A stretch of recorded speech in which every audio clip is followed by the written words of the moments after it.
Assalamualaikum warahmatullahi wabarakatuh. Selamat datang kembali di channel Keramat Horor.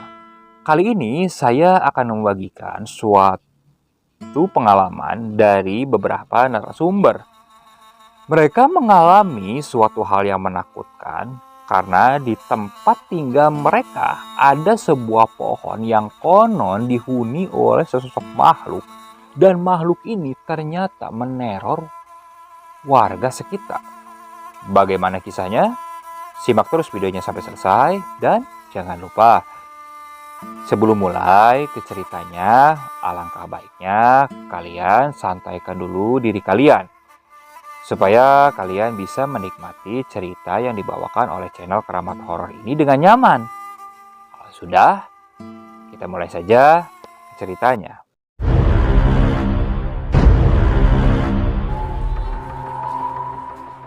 Sore itu, aku sedang bersantai di teras rumah sambil membaca komik kesukaanku. Biasanya, kalau sudah bersantai seperti ini, aku selalu lupa waktu. Untuk itulah, aku memilih waktu sore untuk jadi jam santaiku. Karena di waktu itu, aku tidak akan lupa waktu. Karena pasti ketika azan maghrib berkumandang, aku pun pasti disuruh masuk oleh orang tuaku. Aku sendiri biasa dipanggil Nata atau kependekan dari Natasha. Sambil ditemani musik yang berasal dari earphone-ku, aku membuka tiap lembar komik yang aku baca ini. Sekitar 1,5 jam aku duduk, bapakku kemudian datang dan menyuruh masuk pada pukul 18.00. Saat itu sudah banyak orang yang berangkat ke masjid. Bacaan-bacaan sholawat pun juga sudah mulai terdengar. Tinggal menunggu waktu maghrib tiba. Aku pun masuk dan mengambil air wudhu untuk segera melaksanakan sholat di rumah. Karena aku sholat sendiri, terkadang sholatku lebih cepat dengan yang di masjid. Jadi ketika di masjid masih sholat, aku sudah selesai. Setelah selesai, bapakku menyuruh aku untuk beli permen di warung. Karena adikku yang masih berusia sekitar 4 tahun itu, dia tidak mau makan kalau tidak dikasih permen dulu. Aku sempat kesal kepada adikku karena waktu membaca komikku terganggu. Aku lalu meminta uang kepada ayah untuk membelikan permen itu sekarang. Masih maghrib, gak apa-apa ya sekarang aja. Karena aku memaksa, bapak pun memberi uang dan membiarkanku pergi untuk membeli permen ke warung. Akhirnya di suasana maghrib itu, aku berangkat ke warung. Saat itu langit masih terlihat warna keunguan dan suara doa-doa masih terdengar dari masjid. Keadaan di sekitar pun sudah sangat sepi, hanya aku yang berjalan sendirian. Jarak dari rumah ke warung itu sebenarnya dekat. Cuman yang jadi masalah, aku harus memutar melewati jalan untuk sampai ke sana. Jadi, aku yang memang sudah terbiasa lewat ke sana pun berjalan dengan santai. Selama perjalanan ke warung, aku harus melewati sebuah tempat yang bisa dibilang lumayan seram. Tempat itu adalah sebuah pohon rambutan besar yang dari kecil sudah ada, bahkan lebih tua dari umurku. Setiap kali lewat situ, aku tidak pernah menoleh saking takutnya. Singkat cerita, saat aku lewat tempat itu, aku tidak menoleh kemana-mana. Pandanganku lurus ke jalan menuju warung. Beberapa saat kemudian, aku sampai di warung. Aku segera membeli permen yang biasa dimakan oleh adikku ini. Harganya tidak mahal, hanya dengan Rp1.000, aku bisa mendapatkan 7 buah permen. Karena mumpung sudah di sana, aku sekalian saja membeli beberapa makanan yang aku suka. Sampai akhirnya selesai dan segera berjalan pulang. Masih dengan suasana maghrib yang kental. Sambil berjalan, aku memakan permen milik adikku ini. Jalan yang aku lewati itu harus melewati pohon rambutan itu lagi. Dan kali ini, aku tetap seperti biasa, tidak menoleh ke arah pohon rambutan itu. Namun ketika aku sudah mulai dekat dengan pohon rambutan tersebut, aku seperti mendengar ada suara di atas pohon rambutan. Suara itu mirip suara orang yang sedang bersiul. Waktu itu, aku tidak berpikir suara itu berasal dari setan. Karena mana mungkin setan bisa bersiul. paling juga mungkin si Roni, ucapku dalam hati. Si Roni ini adalah tetanggaku, anak kecil sekitar 7 tahun yang memang suka bersiul kalau sedang bosan. Jadi aku pun menatap ke arah pohon rambutan tersebut, berharap itu Roni dan akan segera aku bawa pulang. Tapi setelah aku lihat ke atas, ternyata itu bukan Roni. Ada sesosok makhluk dengan tubuh hitam. Ia sedang duduk di batang pohon. Seluruh kulitnya hitam legam, bahkan seperti dipenuhi oleh bulu. Mata dan giginya terlihat cukup menyeramkan. Matanya berwarna merah, sedangkan giginya runcing. Dan rambutnya panjang gimbal tak terurus. Mirip orang gila, tapi ini jauh lebih menyeramkan. Aku pun terpaku menatap sosok itu. Kemudian dia mulai mengeluarkan lidahnya yang panjang seperti ular. Di titik itulah aku baru sadar bahwa sosok itu bukan manusia. Bodohnya aku waktu itu bukannya lari ke rumah, aku malah lari ke arah warung. Jadi aku tak berani melewati sosok itu dan memilih putar balik ke warung. Aku lari sekencang-kencangnya dan sampailah di warung tadi. Tak ada yang tanya aku kenapa, karena saat itu masih sepi juga. Jadi aku duduk di teras warung itu dengan keringat yang mengucur deras. Aku mau menangis, tapi rasanya malu. Aku merasakan ketakutan yang benar-benar luar biasa. Aku memang sudah sering lewat situ, memang seram tempatnya. Tapi setiap kali lewat pohon itu tidak pernah terjadi apa-apa. Bahkan saat aku pulang tengah malam pun, aku tidak pernah melihat ada yang seperti itu. Baru kali ini aku ketakutan lewat pohon tersebut. Namun beruntungnya aku baru ingat kalau warung itu juga berdekatan dengan masjid. Jadi tak lama lagi pasti para jamaah sholat maghrib itu pun akan bubar. Aku menunggu mereka. Barangkali ada yang searah denganku. Karena saat itu aku tidak berani jalan sendirian. Akhirnya ada 3 orang tetanggaku yang baru pulang dari masjid. Aku pun lega. Jalanan pasti akan terasa ramai dengan mereka. Dari warung, Nat, salah satu tetanggaku bertanya. Iya, itu adik minta permen maghrib-maghrib. Jawabku dengan suara yang coba ku tenangkan. Kami pun lalu berjalan. Setelah beberapa langkah, pohon rambutan itu mulai terlihat. Dari kejauhan, aku tidak melihat sosok itu kembali. Aman mungkin, pikirku dalam hati. Aku terus melangkah di belakang para bapak-bapak ini. Sampai akhirnya kami persis berada di dekat pohon itu. Sumpah, aku tidak mau menengok kemanapun. Malah kali ini aku jalan menunduk, enggan rasanya ingin melihat sekitar. Tapi tidak tahu kenapa, saat benar-benar melewati pohon rambutan tersebut, ingin rasanya aku menoleh ke samping ke arah pohon rambutan. Aku sudah baca-baca doa untuk mengalihkan perasaan tersebut, tapi tetap saja rasa ingin menoleh ke arah samping itu. Akhirnya aku tak tahan dan menoleh ke samping, dan apa yang kulihat? Aku melihat sosok makhluk hitam itu. Dia sudah berada di bawah, dan yang membuatku takut adalah posisinya. Sosok itu tidak berdiri dengan kaki, ia berdiri dengan tangan tapi posisinya terbalik. Matanya yang merah melotot ke arahku sambil memamerkan lidahnya yang panjang menjulur. Karena tak tahan akan ketakutanku, aku lalu teriak kecil dan langsung menerobos 3 bapak-bapak yang berada di depanku. Aku lari sekencang mungkin untuk sampai ke rumah sambil aku menangis waktu itu. Ketiga bapak-bapak itu sempat memanggilku karena heran dengan sikapku seperti itu. Tapi aku tak peduli. Aku ingin cepat sampai saja di rumah. Hingga akhirnya aku sampai di rumah dengan keadaan menangis ketakutan. Bapak waktu itu langsung keluar dan menanyaiku. Tapi aku tidak bisa langsung menjawab. Aku hanya bisa terus menangis saja. Lalu aku pun dibawa masuk ke rumah. Tapi tetap saja aku terus menangis. Aku yang sudah ketakutan setengah mati. Lalu masuk ke dalam kamar setelah Isya dan langsung tertidur. Hingga esok harinya, pada pagi itu aku jatuh sakit selama 2 hari. Dan setelah sembuh, aku baru menceritakan cerita itu kepada Bapak. Bapakku hanya menghela napas.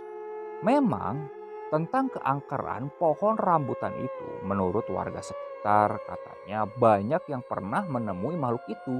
Namun aku sendiri baru pertama bertemu dengan makhluk itu. Pernah salah satu temanku, sebut saja namanya Asep, Agus, dan Yudi.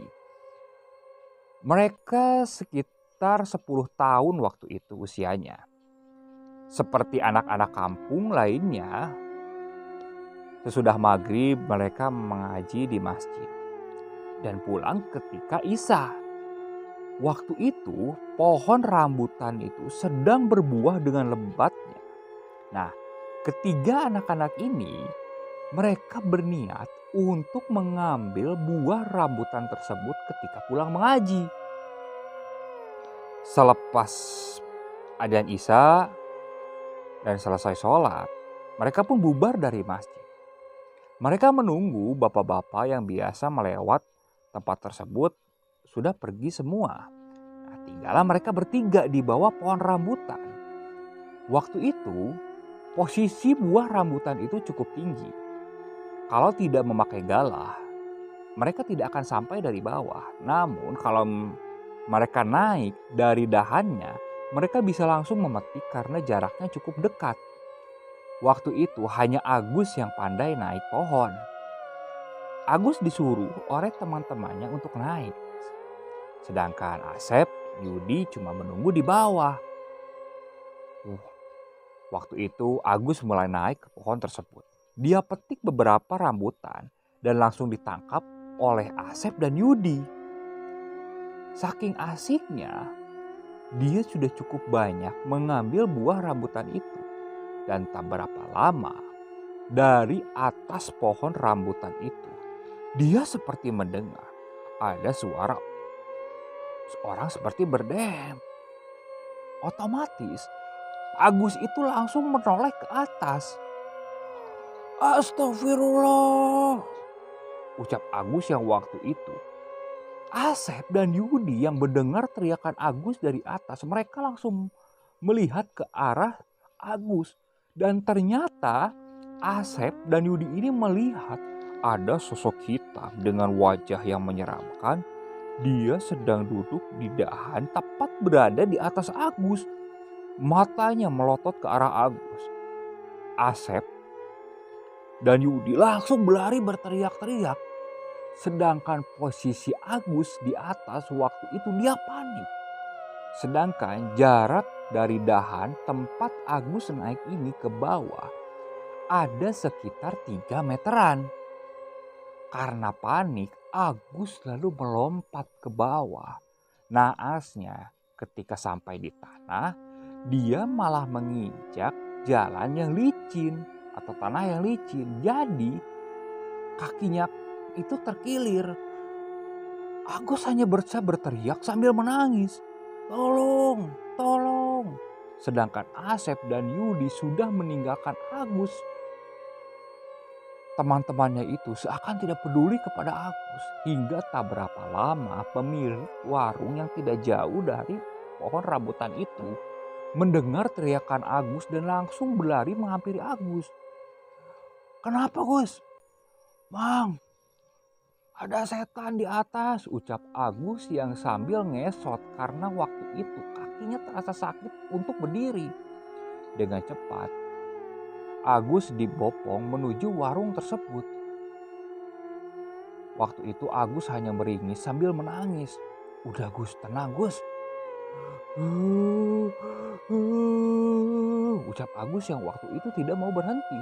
Dan tak berapa lama, orang tua Agus lalu datang. Ternyata Asep dan Yudi ini dia memberitahu orang tua Agus. Setelah itu Agus lalu dibawa pulang bersama ayahnya ke rumah. Dan setelah kejadian itu, besoknya Agus sakit demam. Hingga dibawa oleh orang tuanya ke orang pintar. Konon katanya ketempelan. Banyak sekali cerita-cerita yang menyeramkan tentang teror sosok makhluk penunggu pohon rambutan tersebut. Hingga pada akhirnya ada suatu teror yang membuat para warga di sana geram. Waktu itu dialami Bu Asri. Rumah Bu Asri itu jaraknya tidak terlalu jauh dari pohon rambutan tersebut. Bu Asri ini mempunyai seorang suami yang bekerja keluar kota. Dia datang seminggu sekali. Nah, pada waktu itu hari Jumat malam, Bu Asri selepas Isya dia sempat keluar untuk membereskan teras rumah yang waktu itu berantakan oleh anaknya. Dari kejauhan, dia sempat melihat ada sesosok makhluk yang berdiri di bawah pohon rambutan menatap ke arahnya. Dia tidak bisa terlalu jelas melihat sosok tersebut. Namun dari kejauhan dia melihat hanya seperti bayangan hitam saja di balik pohon rambutan. Karena merasa merinding, akhirnya Bu Asri ini masuk ke dalam. Hingga pukul 8 malam, pintu rumah Bu Asri ini diketok. Ketika dibuka, ternyata itu suaminya. "Mas, kok pulang? Katanya minggu depan baru bisa pulang." "Enggak, aku kangen. Jadi aku pulang cepat," ujar suaminya waktu itu. Bu Asri agak sedikit aneh. Ketika suaminya masuk, biasanya dia langsung menghampiri anak-anaknya dan langsung bermain dengan ceria. Ini tidak. Suaminya itu langsung duduk saja di ruang tamu. "Mas, kenapa? Apalagi gak enak badan?" Suaminya itu menatap ke arah Bu Asri. "Enggak, aku cuma kangen aja sama kamu. Ya udah, cepet mandi dulu. Terus makan, itu masih ada makanan di meja," ujar Bu Asri. Dan suaminya ini dia melangkah ke arah kamar mandi. Namun di situ Bu Asri melihat ada gelagat yang aneh. Suaminya ini benar-benar tampak berbeda. Ketika suaminya ini masuk ke kamar mandi, terdengar ada suara air di kamar mandi. Namun anehnya, Bu Asri tidak mendengar suara pintu kamar mandi dibuka. Padahal pintu kamar mandi Bu Asri ini kalau dibuka pasti berisik. Karena pintu tersebut terbuat dari seng dan bawahnya memang agak rusak. Jadi pasti menimbulkan bunyi yang sangat kencang. Di situ ada rasa yang semakin ganjil yang dirasakan oleh Bu Asri. Tak berapa lama suaminya keluar dari kamar mandi, namun suaranya tetap tidak terdengar. Dan ketika masuk ke ruang tamu, suaminya ini langsung mengajak Bu Asri ke kamar. Di situ entah kenapa perasaan Bu Asri ini menolak. Dia tidak mau. "Mas, masih sore, anak-anak masih belum pada tidur." Bu Asri ini mempunyai 3 orang anak. Waktu itu mereka sedang asik di kamar masing-masing. Karena anak yang paling kecil ini berusia sekitar 9 tahun. Dia juga sudah tidur di kamarnya sendiri. Jadi 3 anak Bu Asri ini mereka mempunyai kamar masing-masing. Tak berapa lama anak yang paling besar keluar. "Eh, Bapak udah pulang? Kok nggak negur adek?" Ayahnya ini hanya tersenyum. "Iya, maaf. Papa capek." "Oh, ya udah atuh Bapak istirahat," ucap anaknya yang paling besar waktu itu. Tak berapa lama suami Bu Asri ini langsung masuk ke dalam kamar. "Ah, kenapa? Kok Mama diem aja?" ucap anaknya yang paling besar. Tak berapa lama Bu Asri langsung menghampiri anaknya. "Dek, Mama tidur di kamar Ade dulu ya hari malam ini." "Loh, kok kenapa?" "Enggak, pokoknya pengen tidur aja," ujar Bu Asri. Bu Asri lalu masuk ke dalam kamar. "Mas, Aku mau menemani Ade, katanya pengen ditemanin. Padahal udah gede, Mas juga pengen ditemenin.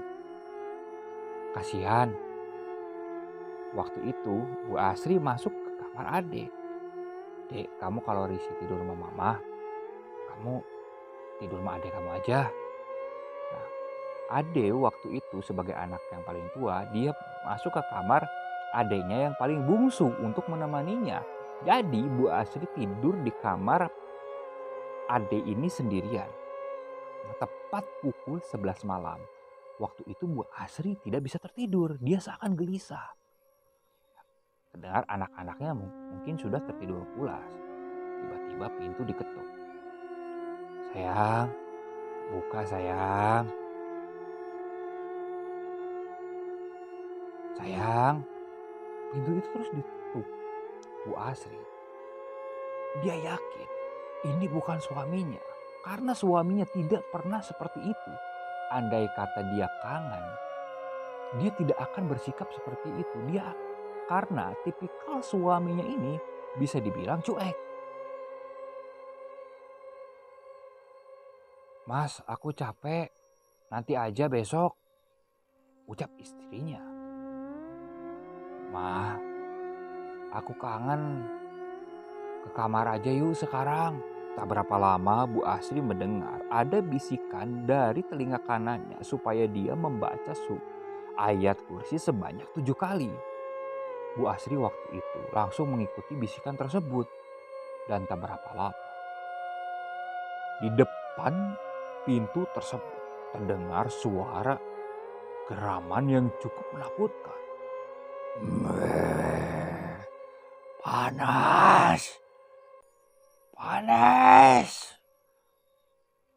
Astagfirullah, ucap Bu Asri yang waktu itu yakin bahwa bukan suaminya. Pergi kamu, pergi, ucap Bu Asri. Bu Asri lalu melanjutkan terus saja membaca ayat kursi. Hingga tak berapa lama, suara pintu rumah Bu Asri ini seperti ditabrak oleh sesuatu yang cukup kencang.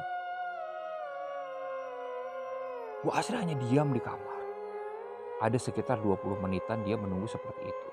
Hingga akhirnya Bu Asri coba memberanikan diri membuka pintu kamar tersebut. Ternyata sosok itu sudah tidak ada. Bu Asri coba berlari ke kamar. Sosok itu pun sudah tidak ada. Dengan cepat Bu Asri coba melihat anak-anaknya. Dan waktu itu anak-anaknya dibangunkan dan suruh tidur satu kamar saja. Karena Bu Asri khawatir sosok makhluk itu akan datang kembali. Hingga akhirnya esok harinya Bu Asri lalu mengabari suaminya perihal kejadian yang dialaminya malam tersebut. Termasuk Bu Asri juga mengabari ayahnya. Ayah Bu Asri ini rumahnya memang tidak terlalu jauh dari rumah Bu Asri. Ada sekitar 250 meteran. Masih satu desa lah. Mendengar cerita Bu Asri itu, ayahnya marah. Hingga sore harinya juga suaminya datang. Ayah dan suami Bu Asri ini lalu pergi menghadap RT di daerah situ. Dia menceritakan perihal kejadian yang dialami oleh istrinya. Karena mendengar keluhan dari masyarakat tentang sosok makhluk itu yang sering mengganggu, akhirnya Pak RT dan para warga di sekitar sepakat untuk menebang pohon tersebut. Namun lagi-lagi ada yang aneh ketika pohon itu hendak ditebang. Waktu itu yang menebang pohon ada sekitar 3 orang. Sebut saja namanya Mang Aceng, Mang Uyat, dan Mang Dede. Mereka menggunakan kampak untuk menebang pohon tersebut. Namun anehnya, kampak yang mereka hantamkan seakan tidak bisa melukai pohon rambutan tersebut. Malah kampak yang digunakan oleh Mang Aceng ini patah. Karena merasa harus dilakukan sesuatu, akhirnya Mbah Aceng ini meminta pemuka warga di situ untuk membantu. pemuka warga di situ, sebut saja namanya Kiai Muhammad. Kiai Muhammad lalu membacakan beberapa doa. Setelah itu, dia menyuruh Mang Uyat untuk menghantamkan kampak ke pohon tersebut. Dan ketika dihantamkan, kali ini pohon rambutan itu bisa mulai sedikit-sedikit terkelupas. Akhirnya diikuti oleh Mang Dede dan beberapa warga lain yang langsung mengambil alat. Tak berapa lama pohon rambutan itu langsung rubuh. Dan menurut Kiai Muhammad, bekas pohon rambutan ini harus dibakar. Dengan cepat mereka lalu memotong pohon rambutan itu dan dibawa ke tanah lapang dan dibakar di situ. Dan setelah kejadian itu, teror sosok makhluk hitam itu tidak pernah nampak lagi. Oke, sekian untuk cerita kali ini. Saya mohon maaf apabila masih banyak kesalahan dalam pembawaan ceritanya. Saya ucapkan juga kepada narasumber yang sudah membagikan ceritanya. Kritik dan sarannya silakan kalian bisa cantumkan di kolom komentar. Saya ucapkan juga terima kasih kepada para penonton yang masih terus saja setia mengikuti cerita-cerita dari channel Keramat Horor ini. Dan bagi penonton yang belum subscribe, alangkah baiknya kalian klik tombol subscribe-nya supaya kami bisa bersemangat untuk membawakan cerita-cerita lainnya. Oke, assalamualaikum warahmatullahi wabarakatuh.